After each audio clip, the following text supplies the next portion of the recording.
Hey there, horror movie tea sippers. The following podcast episode will contain spoilers for the movie we are about to review. If you have not seen the movie and do not wish to have anything ruined prematurely, please do not continue to watch or listen until you have seen the movie. And welcome to the Horror Movie Tea Podcast.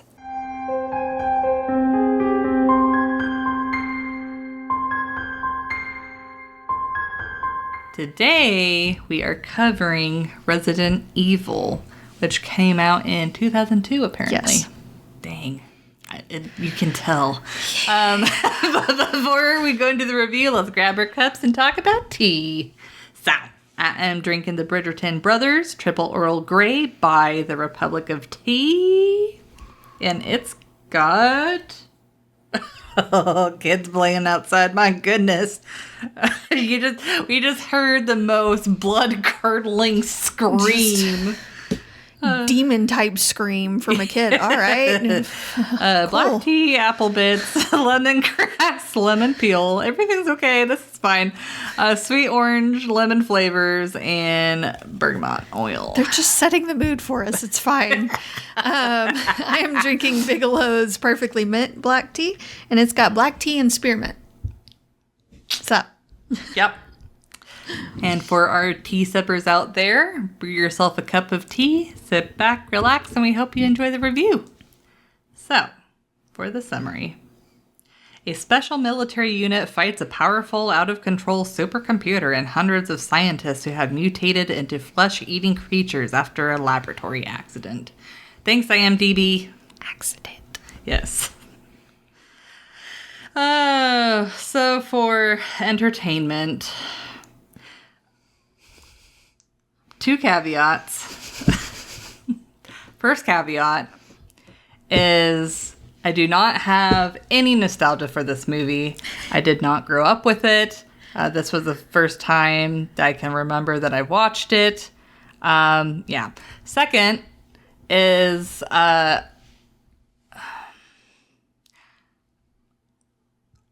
not a huge fan of action movies. And so I'm just saying that that really played a role into my rating. So I give it a 4.5. It's like I didn't need to watch it. I was not it's like I wasn't really that entertained. Like it's just and. Like, I'm also a little mad that they made it such... Because, okay, so... I'm a little mad at you. It's just an opinion. I'm not... I know. I'm trying to remind myself of this. Oh. Just rude. I was all excited for this one. Well, okay, so, like, first of all, and I understand that, like... they made the movie well after the game. I think there were like multiple games at this point. Oh yeah. And I know that like Resident Evil, it kind of like as the games come out, they sneak into more action-y horror than horror. I mean,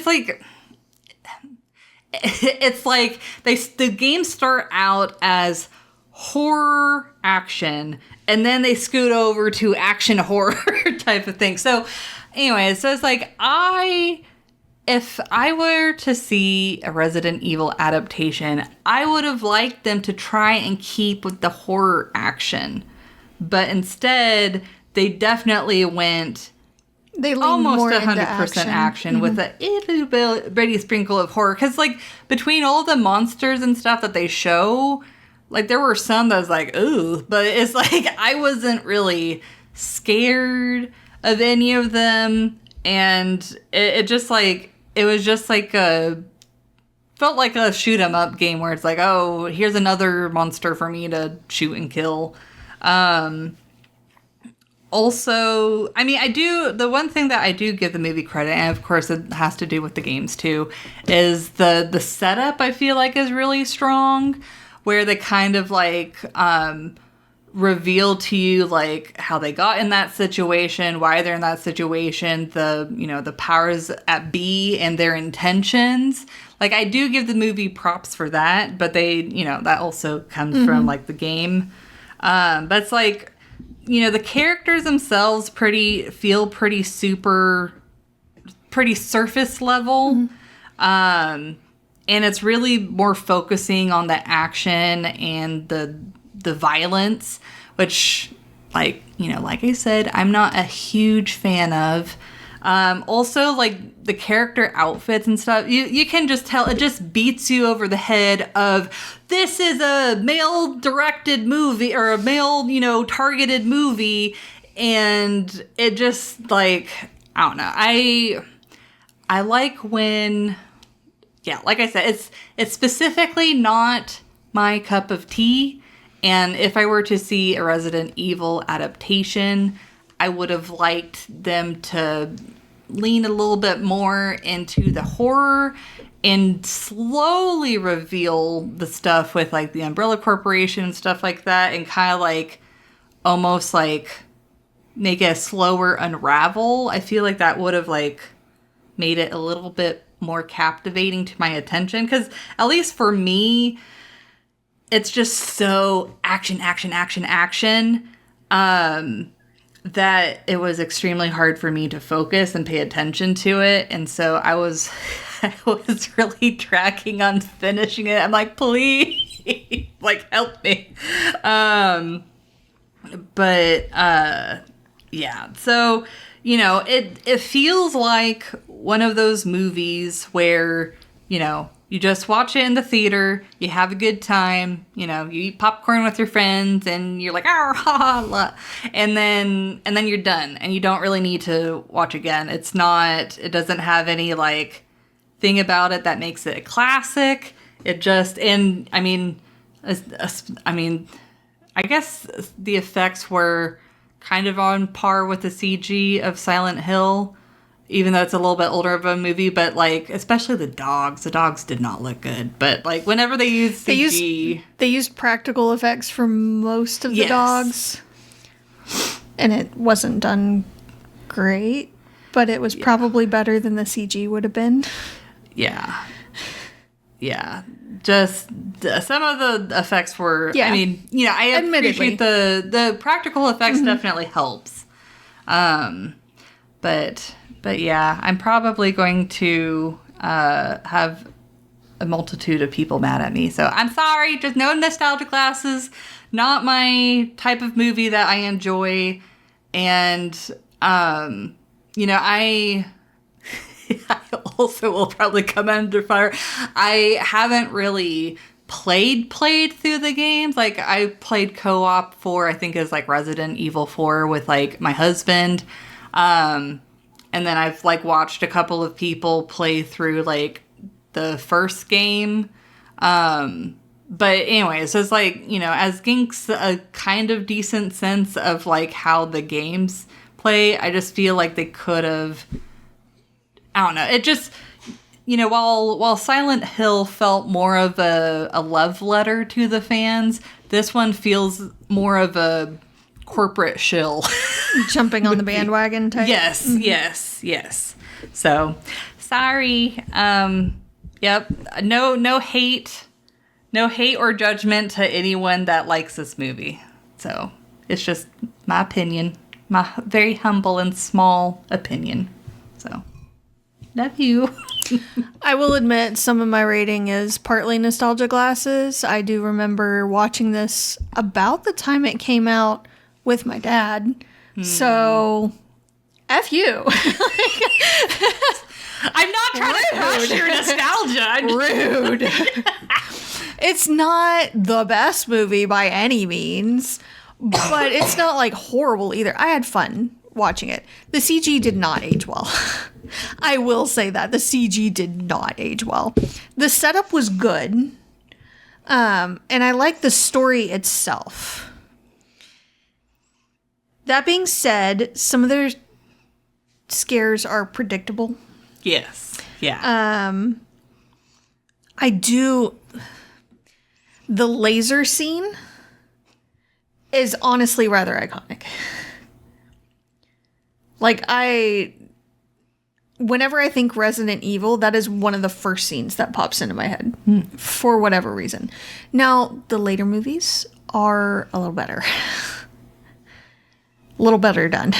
Yeah, I do remember. I have watched, I think, I watched some of the later ones. I did enjoy those a little bit more. But this is the first. So I have a little bit stronger ties to it. So I give it a 7.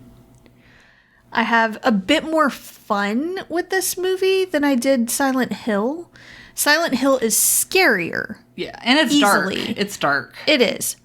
But this one, a lot of the lighting is brighter. Yes. There's a little bit of comedy here and there. But it is very fast paced. And again, some of it is nostalgia glasses as well. But I just all round tend to have a bit more fun with this one. Which is fair. It depends on the mood. Like, if I pick Silent Hill or Resident Evil, if I'm watching like a game type movie. So, if I want something a little darker and a little more scary, sort of, and a little moodier, I guess, then I'll go Silent Hill. If I want something fun and like rapid fire type, straightforward, superficial type movie, then I'll go for Resident Evil for sure. It's very, very different tones. Very different feels. So it really just depends on the mood. But I like both. It's not for the effects, especially for like the zombies. It's not the best zombie makeup, but also we've seen way worse. So it's, that's more realism. I'll save that one. It is a very actiony movie. Again, the CG, especially of the monster, the Nemesis monster, did not age well at all. But then now they're just funny to watch. So, it's fine.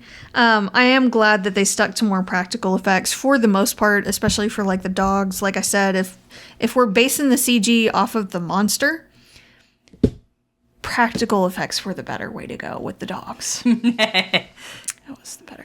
They had little bits of CG on the dogs here and there to make it look like they were a bit more decomposed. Yes, that's a good word for it. Thank you. Then like some more than others. So they were at like different levels and all. But for the most part, it was like they draped stuff on the dogs. It doesn't look the greatest. It really doesn't. But if that's what you got, those are your options, that was the better way to go.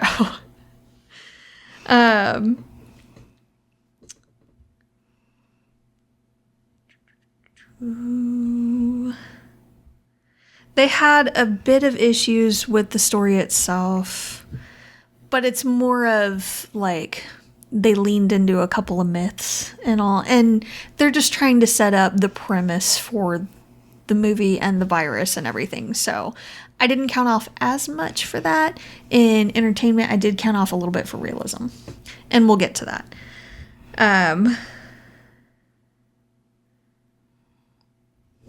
And the zombies were a bit of a mixed bag for me. That we'll also get to in realism. But it did affect the entertainment scale a little bit. So, but I'll save that. We can go ahead into the realism if you would like. Yes. So I give it a 2.5. That's fair. I won't fault you for that one. that's fair. I mean, it's an action movie. You know what you're going into. Yeah. The character reactions were pretty standard for an action movie. Not a lot of depth in how people process what's happening. Since the movie moves quickly from, one place to another. The Umbrella Corporation lab outbreak concept are solid, though, to be fair, they, were taken from the game. And the games were fairly solid. Yes. And the internal logic was fairly consistent, but they also kept it pretty surface level, like they didn't explore it too deeply. So that kind of like, you know, sometimes simple is better, just so that way you don't accidentally make mistakes. You have less holes. Yes, because you have more wibbly wobbly logic that you can. there's not as much depth, but there's also not as many holes. Yes, So yes, it's like it's a balance. yeah, I give it a 2. Okay. So with realism and with this type of movie and setup and everything, premise, there's gonna be some things that that just nope. I did count off a little bit. As much as I love the laser scene and all, it's really interesting to me every time. Some of the cuts were not at the right angles. I know it's a bit nitpicky, I know, but if you're gonna do it, then do it, you know? Like, still an impactful scene, though. They wasted so many bullets throughout the entire movie. They did not have enough ammo for what they should have been doing.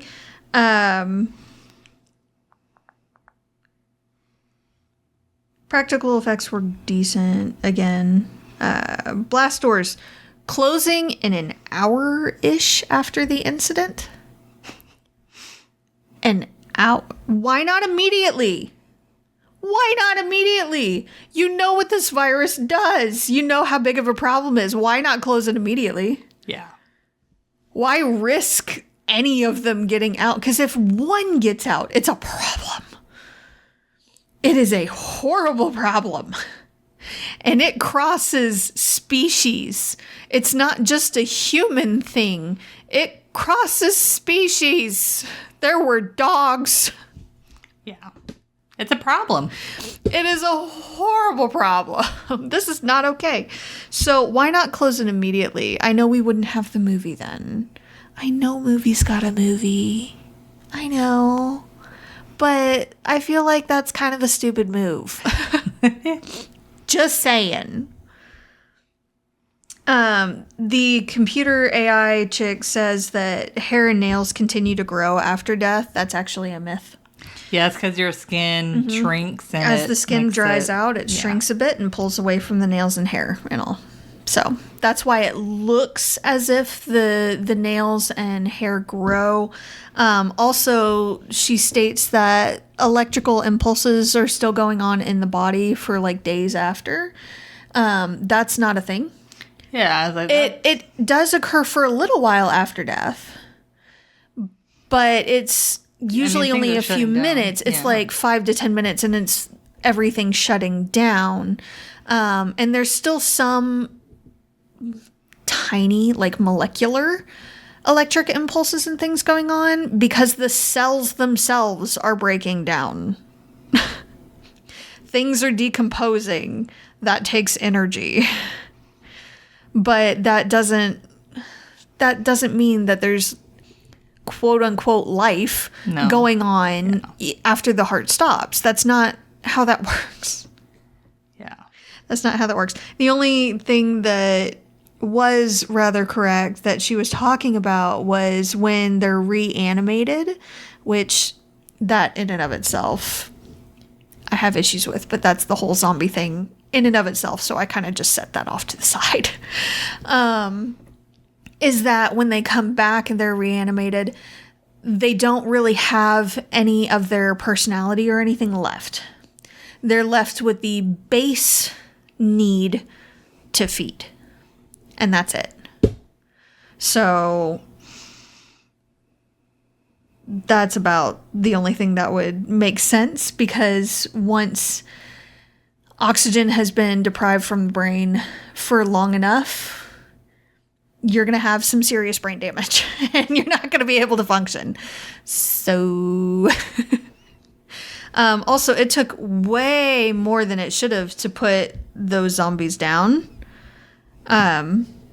They were really inconsistent with it, honestly. Yeah. Yes.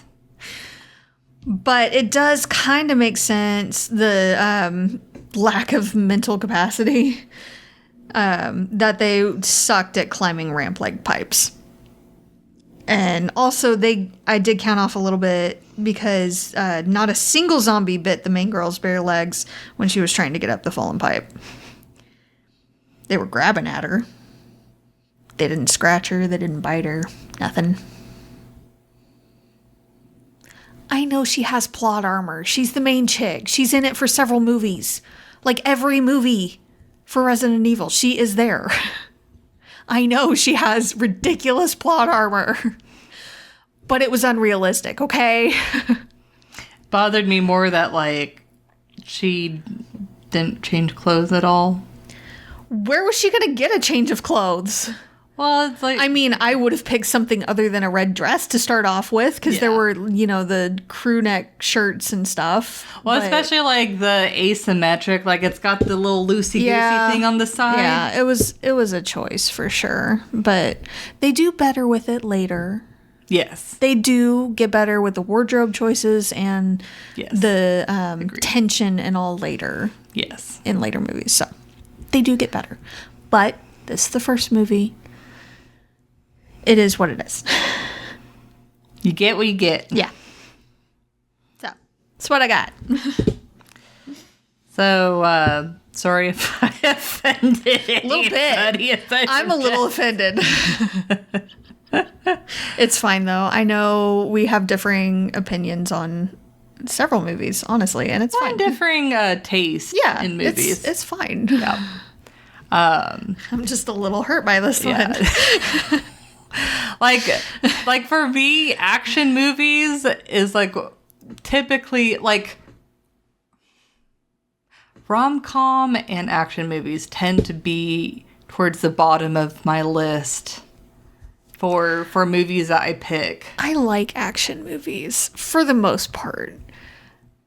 There are certain ones that I have to really be in the mood for, and some that I will just leave altogether. But on the whole, I tend to like action movies. It depends for me. Like, for example, I'm a decent fan of, Steven's a huge fan, but of, like, the James Bond movies or Indiana Jones. See, what's funny is I like Indiana Jones, but I will leave 007 entirely. I don't think I've seen one of them the full way through. I will say... I don't care. Skyfall is probably, like, one of the... That was the one that kind of, like, they added a little bit more depth, and that made me, like, appreciate it a little bit more. That's but fair. Everything else, it's like, yeah, it's kind of, like, similar to Indiana Jones, where, they have some sort of, like, stupid joke or pun or whatever, and you're like, oh, okay. Thinking about it, it's spy movies in general. I just don't care. Fair. Eh. But yeah, so thank you for joining us today and sitting through this heated discussion. And we'd be interested to know whose side you're on.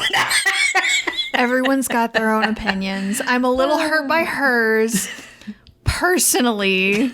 I'm not personally attacking you, just though. because we're friends. Like, if someone else on the street had that same kind of opinion, I wouldn't care. But it's just because it's you. Sorry. But it's fine. I get it. Like I said, it's not your cup of tea. You don't have the nostalgia glasses that I do.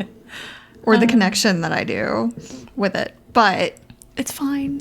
It's fine. Rude, but fine. Yep. So let us know what you thought of the movie. If you'd like to recommend a movie, game, or tea, you can leave us a comment or join our Discord server. And if you'd like to keep up to date with our content, you can find our link tree listed below. And if you'd like to support the podcast, please like, share, and subscribe to our content. We also have a Teespring and a PayPal donate button available if you'd like to support us monetarily. And again, you can find all of the sites mentioned linked below. But until the next time, guys, stay safe and stay spoopy. Bye. Bye.